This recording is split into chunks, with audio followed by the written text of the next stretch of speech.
Welcome everybody, it's Graham once again from Unearthed, and a rather interesting film here. Quite a unique film, I should imagine this, so I think you'll all enjoy it. And let's get cracked right into the topic and the subject at hand. Now, quite a few of you people that watch this channel from time to time and keep abreast of me detecting out in the fields will remember way back in 2018 that I managed to unearth this rather unusual object. Now, when I found it, it was encased in mud and iron-stained ball almost. I didn't quite know what it was until we started sort of cleaning it and getting a bit more information out of it. And still to this day, it intrigues us here. And we're going to take some more professional advice on this. In fact, we're going to actually take the artefact to an expert this year to get properly assessed. I actually had one expert look at this and he put it down as a medieval jester's staff. So some of you can relate and understand why I'm very reluctant to speak to some of the so-called experts out there, because it's nothing like that. This is much earlier than the medieval period. In fact, it's you're talking around 2,000-year-old for this item. Romano-British, early Roman, Iron Age, it's in that period. Now, we're shining light on this object more and more. I'm going to show you it in a little bit more detail and hopefully give you a little bit more information. So as you can see, and I'll use my little indicator, my little cleaning stick, these represent the bird's wings, both sides. So this is a bird. It looks like a dinosaur from this angle. And the bird's head, as I turn it gently, has actually got, and I'll indicate that here,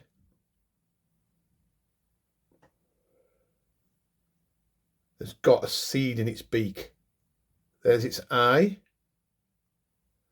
This is its beak. It's got a seed in its beak. Now that was encrusted in iron. And it took me a heck of a long time to gently prise and clean, ever so gently, the mud and the staining and the concretion away to reveal what I think is wonderful detail. You can see the wings have got ring and dot. Just going to take you round to this side. There you can see a little bit more focused, the seed in the bird's beak. And we've often wondered, let me just take you down to its wing, and you can see wear marks, which is very, very interesting, just on these tips of the wings where it's actually curved inwards, both sides. They both have got almost identical, he says, wear marks at the tips of the wings. And of course, mounted onto this iron shaft, the artefact is a rather unique artefact. It's actually a linchpin, which would have held a wheel in place. So the long tapered iron shaft, as you can see here, was used to keep the moving wheel attached to its axle. And this is rather unlike the vast majority, or any of the linchpins actually, that have been found. There has been a Romano-British one found of a hand and a thumb, which is strikingly similar in its appearance actually, apart from it being a thumb, a human thumb. It's almost lifelike, a bronze Roman thumb, which obviously indicated something of significance. But we're not here to speak about that. We're here to speak about this rather unique one that I've managed to uncover. Now, most linchpins are, without any decoration or embellishment on them.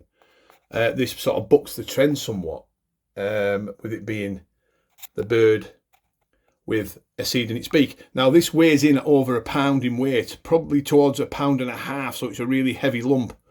And we often wonder why. What's the significance of this bird with a seed in its beak? Now, we've been doing some research over the last few years, and this is sort of coming to light now. It could actually be an offering to the gods. It could have been a votive offering, actually, this. And you look into the Roman side of things, the gods. It could quite easily have been an offering to Saturn, who was the god of sowing or seed. The Romans equated him with the Greek agricultural deity Cronus. Could also be linked with a cult god, the partner of Consus, probably a god of grain and storage. It could have even been the sky god Jupiter, because it's a bird, remember, who was the bird, the god of the sky. It's that sort of thing that we're going to have to really do some research on. We're homing in on, trying to decode this wonderful artefact's meaning. There was Aquila, a prominent symbol used in ancient Rome, especially a standard of the Roman legion. A legionary carried this as a standard, as an eagle, actually. As each legion, I should say, carried a standard, an eagle. At first we thought that's what it was. This was on a big, long iron shaft, and it was a Roman standard. But we don't think now it was anything like. This is obviously a linchpin with its iron shaft, long tapered shaft. So we have actually seen and got evidence of these linchpins being used as votive offerings on Roman or British sites. Have been found in the UK, some of them quite plain. Each one of them very important. But what I like about this in particular is its decoration. So we're going to move to the side. As you can see, the staining still remaining. So we've got to, periodically, we've got to make sure that this object is stable. So we do, add Renaissance wax to it from time to time. And we also carefully try to clean some of the verdigris and some of the staining that's still remaining as carefully as we possibly can. And underneath there, we've still got quite a bit of work to do, actually. As you can see, the eye of the beast, the eye of the bird, with that hooked beak, we think we always used to call it the eagle. Would an eagle have had a seed in its beak? We know that eagles didn't eat seeds, or we certainly don't know if they did, and we certainly don't think they did or do.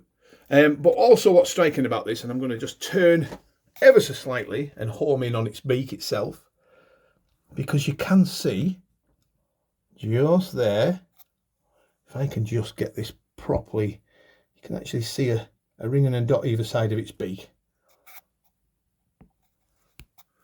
So gently, as he puts this down, I'm going to just lift the wonderful artefact up, show you a little bit more decoration on the beak, and there you can see the dot, ring and dot on the bird's beak. So it's also got this feathering detail on the top as it sort of moulds into the ring and dot, both sides, and that was heavily stained when we first found it. Took some time and effort, but we've got there. We've actually got there. We've improved this artefact's appearance, and you can see more decoration on the top. We also think at some point this could have been gold gilded. Now, as you can see the gold gilding prominently featured on this artefact. So that would have been, in its day, gold coloured, which I think is quite amazing. Quite amazing. Now, if we gently, ever so gently, turn her over, we can see there's an iron, quite a lot of iron staining still left. Underneath there's a bronze. Got to be extra careful with this. And what we're going to do from today, just to make sure she's preserved as best as we can, we're going to actually wrap the iron shaft, just to protect that iron shaft. So there she is. So we think now, decoding this artefact, it's got to be, in my view, an offering to the gods.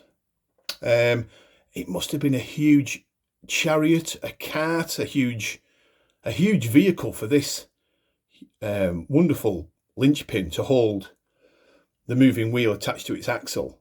It must have been a monstrous thing. And of course, with it having more than one wheel, would it have been a pair? Would it have been on the opposite wheel? Would there have been another? I think there would, yes, I do. You know, we've got, we don't think, we're completely dismissing this, with it being an eagle, a standard. Is it Saturn, the god of sowing or seed? Is it something to do with that? Is it the sky god Jupiter, bird or sky? It's just an amazing piece. We're decoding this ancient artefact as best we can.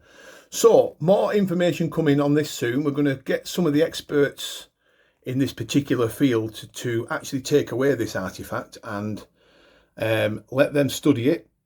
We're happy to loan it out and get more information off it, and I think it's important that we do that. So there you go, folks. I'm just going to adjust this light down better. There she is in all her glory,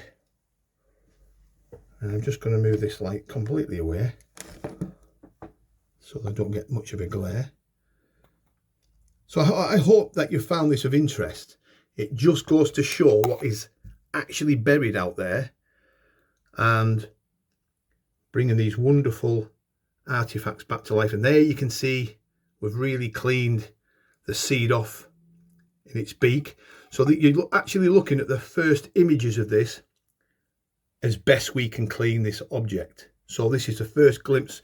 I remember people sort of saying, well, what I find, wanting to see more pictures, and it took us this long to actually get the information necessary and ready for this film. So there you go. I hope you found that of interest. Please leave a comment or two, and if you need to know any more information, or you would like to know, or you may have some yourself, please drop them down in the comments below. And thanks for watching as always.